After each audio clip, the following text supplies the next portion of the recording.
Le métier d'horlogiste, ça consiste d'abord à avoir à garder le temps.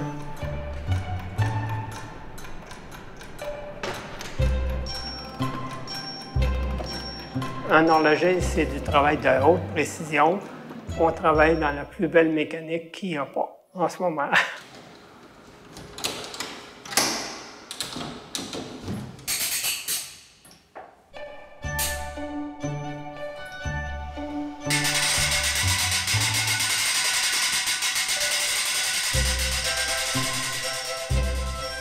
C'est de la patience par-dessus tout.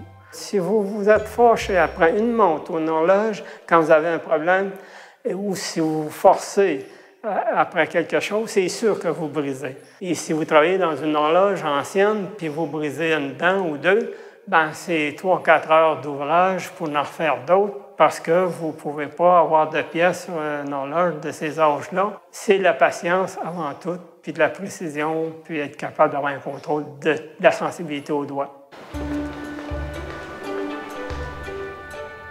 Ici, à l'Assemblée nationale, j'ai 23 horloges mécaniques qui ont plus que 100 ans, dont celle de la Tour qui a 134 ans cette année. Elle est tellement forte, bien faite, avec des métaux très durs, un échappement d'une grande précision comme l'échappement Graham. Après 134 ans, elle n'a subi aucune transformation, aucune modernisation, rien n'a été changé. Elle a toutes ses pièces d'origine. Elle garde l'heure à 15 secondes près par semaine. Il n'y a rien qui l'arrête, même si les aiguilles sont à l'air libre dehors.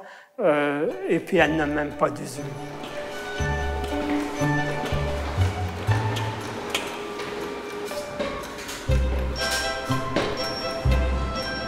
J'avais monté soit quand les pigeons ont été trop généreux dans leurs déchets, ou quand il y a des tempêtes de neige qui enterrent ma cloche.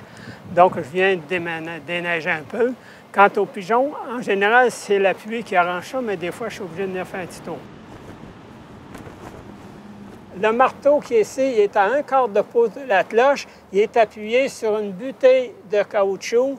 Et quand la sonnerie, quand la mécanique de mon horloge en bas soulève le marteau comme ça, il laisse tomber le marteau et ça fait ça.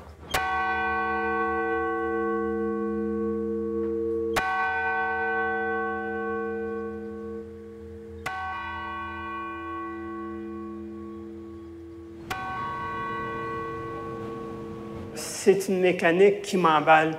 C'est beau, c'est de la précision, c'est intelligent, c'est des artistes et des génies qui y font.